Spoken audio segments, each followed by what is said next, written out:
Pudimos haber tenido una película donde Peter Parker usaba su sangre para revivir a los muertos y donde Gwen Stacy volvía como Carnage, y otra película donde el Spider-Man de Tobey Maguire se peleaba con el de Andrew Garfield. Por eso, hoy vamos a meternos en el desarrollo del universo de Sony para descubrir lo que iba a ser la tercera entrega de...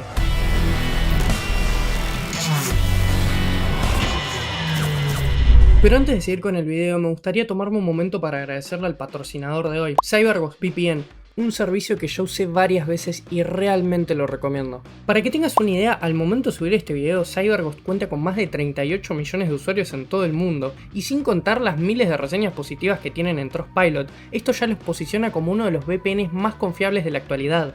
Y es que cada vez que navegas por internet hay muchos más ojos de los que pensás viendo tu actividad. Y no, el modo incógnito no te protege del todo. Ahí es donde entra CyberGhost. Con un solo clic podés conectarte a una de sus más de 100 ubicaciones, cifrar tu conexión y encima mantener tu información privada y segura. Pero hay algo que personalmente me gusta todavía más, que es poder acceder a los catálogos de streaming de otros países. El otro día, por ejemplo, quería ver las dos primeras temporadas de Supergirl, pero no las encontraba en ningún servicio de streaming, porque plataformas como Netflix, Prime Video y Disney Plus tienen catálogos distintos en todo el mundo. Pero con CyberGhost podés cambiar tu ubicación virtual y acceder a muchísimo más contenido. Además, funciona en Windows, macOS, iOS y Android, y te permite proteger hasta 7 dispositivos al mismo tiempo, así que hasta lo podés compartir. Y lo mejor, si usas el enlace que te dejo en la descripción, podés conseguirlo por tan solo $2.03 al mes, con 4 meses gratis incluidos. Y si no te convence, tenés 45 días para pedir el reembolso sin ningún tipo de complicación. Por eso te recomiendo que veas el link de la descripción y aproveches la oferta. Y bueno, sin más que decir, sigamos con el video. Para darles un poco de contexto, en 2012, Avengers, película que ya cubrimos en el canal y te voy a dejar acá arriba, recaudó 1.500 millones de dólares y le demostró a Sony que un universo cinematográfico podía funcionar. Vieron la cantidad de plata que generó Marvel Studios y pensaron que podían hacer lo mismo con la gallina de los huevos de oro, o sea, Spider-Man. Y así, antes de que se estrenara The Amazing Spider-Man 2, Sony ya había anunciado un plan enorme. The Amazing Spider-Man 3 para junio de 2016, The Amazing Spider-Man 4 para mayo de 2018, una película de los 6 siniestros y hasta una película de la tía May. ¿Quién carajo quería ver eso? Era por mucho la apuesta más idiota que había hecho Sony, bueno, hasta ese momento, ¿no? Y lo peor de todo es que la hicieron antes de saber cómo le iba a ir a The Amazing Spider-Man 2. Antes de que llegara la tercera parte de The Amazing Spider-Man, Sony iba a estrenar una película de los 6 siniestros. Sony la planteaba como una película de evento, como si fuera, no sé, Avengers, que iba a servir como puente hacia la tercera película de Andrew Garfield. 6 siniestros iba a estar escrita y dirigida por Drew Goddard, que es el tipo que hizo La cabaña en el bosque. Drew Goddard estaba tan comprometido con el proyecto que dejó su rol como showrunner en Daredevil para dedicarse a la película. El concepto de la película, la verdad que era bastante raro, pero también tengo que admitir que era muy ambicioso. Goddard lo describió como un cómic anual, o sea, una historia autocontenida que puedes ver sin haber visto nada antes. Según lo que dijo Goddard, Spider-Man estaba en la película, pero con un enfoque completamente distinto. Piensen en Batman Asalto en Arkham, la película animada, donde vemos al héroe desde la perspectiva del villano. El roster confirmado viene directamente de los créditos de The Amazing Spider-Man 2. Doctor Octopus, el buitre, Mark Webb después sumó a Kraven, Rhino, Mysterio y Norman Osborn, que lo iban a resucitar para la película e iba a ser el villano principal. La mayor cantidad de detalles de la trama de la película viene del libro MCU de Reign of Marvel Studios, que ya lo mencioné bastante en el canal.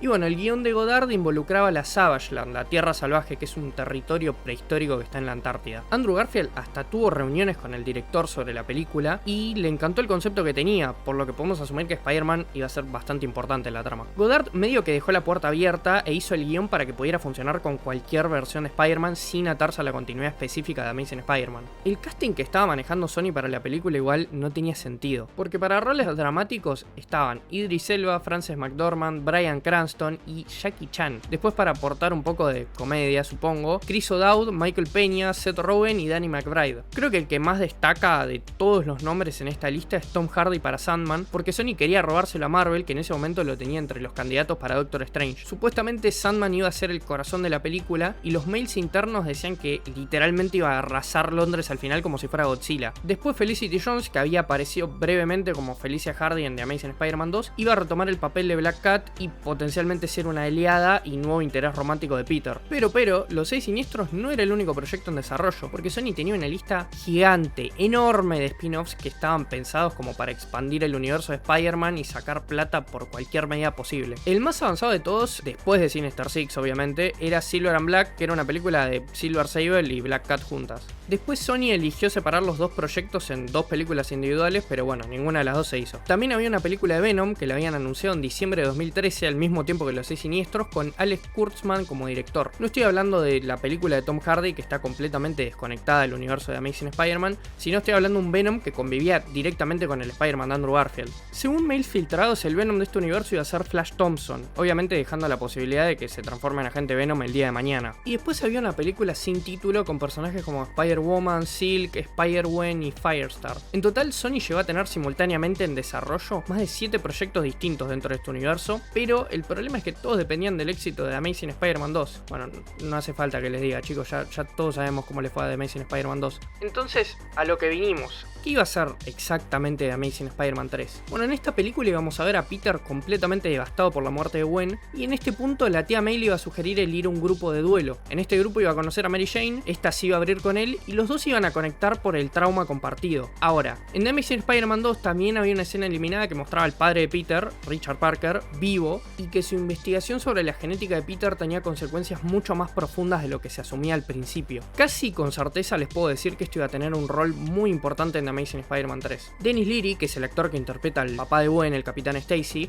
contó en una entrevista que en algún punto el plan era que Peter usara una fórmula que servía para traer de vuelta a los muertos. La propia Emma Stone había dicho en chiste que quería volver como Carnage, y esto fue una decisión de mierda en los cómics, pero bueno, ya voy a llegar a eso. El director Mark Webb había confirmado que Mary Jane iba a tener un rol muy importante en la tercera parte, porque había sacado el personaje intencionalmente como para poder continuar el arco entre Peter y Gwen en The Amazing Spider-Man 2. Shailene Woodley hasta había filmado escenas que, bueno, obviamente no terminaron en la película. Felicity Jones también iba a volver como Black Cat después de aparecer en Sinister Six y su película en solitario. Ahora, ¿por qué cancelaron este universo tan de la nada? Bueno, en julio de 2014 Sony tenía planeado un evento enorme en Río de Janeiro para celebrar el final del mundial. El CEO de Sony, Kaz Hirai, iba a subir al escenario con Andrew Garfield y anunciar oficialmente Amazing Spider-Man 3. Garfield llegó a Brasil, pero horas antes del evento misteriosamente canceló. Los representantes de Garfield dijeron que no se sentía muy bien, pero bueno, esto nos saca de que Hirai se quedó plantado frente al público, y el enojo del tipo fue enorme porque se sintió personalmente humillado. Lo que siguió fue una serie de reuniones donde se debatía si Andrew Garfield iba a seguir como Spider-Man o no. Para empeorar las cosas, en diciembre de 2014 hubo un grupo de hackers de Corea del Norte que filtraron miles de mails internos de Sony. Estamos hablando de contraseñas, películas sin estrenar, y entre toda esa información estaban los planes detallados del universo de Spider-Man de Sony. Los mails contaban el desastre que era Sony como empresa en ese momento.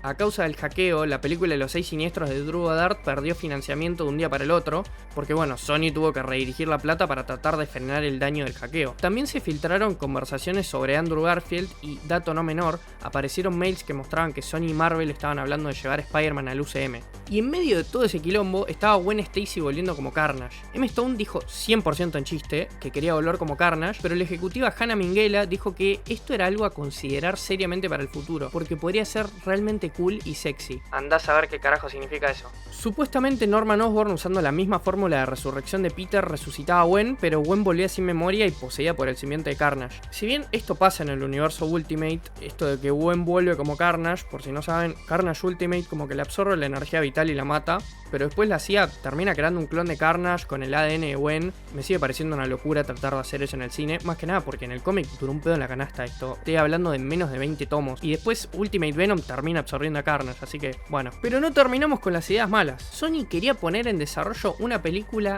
del Spider-Man de Tobey Maguire contra el Spider-Man de Andrew Garfield. Según los mails del hackeo, Sony estaba en conversaciones con Sam Raimi para que volviera a dirigir una nueva trilogía de su versión de Spider-Man. Esto iba a llevar eventualmente a una película titulada Spider-Man vs. The Amazing Spider-Man. Pero si estos no querían volver, propusieron hacer Spider-Man 4 con otros actores y hacer que The Amazing Spider-Man 3 sea una película animada para ahorrar presupuesto. Pero esto no termina, porque un ejecutivo le mandó a Amy Pascal un mail en noviembre de 2014 con un plan de 8 páginas para los próximos 5 años del universo de Spider-Man. El plan era una copia descarada del UCM. Empezaba con la película de Los Seis Siniestros, después seguía con Venom, después de Amazing Spider-Man 3, después Spider-Man 2099 en 2017, con Miguel O'Hara viajando en el tiempo para unirse a Andrew Garfield en el presente, y después terminaba en 2019 con una película crossover, una película de Carnage, donde Peter Parker, Spider-Man 2099, Venom y Black Cat se unían para frenarlo. Después estaba la supuesta película de la tía May. Según rumores, Sony consideró seriamente hacer una película de espionaje protagonizada por una tía May joven que iba a ser una agente secreta. Pero todo esto fue medio al pedo porque en febrero de 2015 Variety reportó que Spider-Man se iba a unir al UCM. Un dato que mucha gente no sabe porque no se molestaron en leer los mails es que Sony peleó porque Andrew Garfield sea el Spider-Man del UCM. De hecho, una de las cláusulas del primer borrador del contrato con Marvel era que podían recastear a todos los personajes menos al Spider-Man de Andrew. De hecho, querían negociar para que los hermanos Russo, directores de Infinity War y Endgame, dirigieran The Amazing Spider-Man 3, ya ambientada dentro del UCM.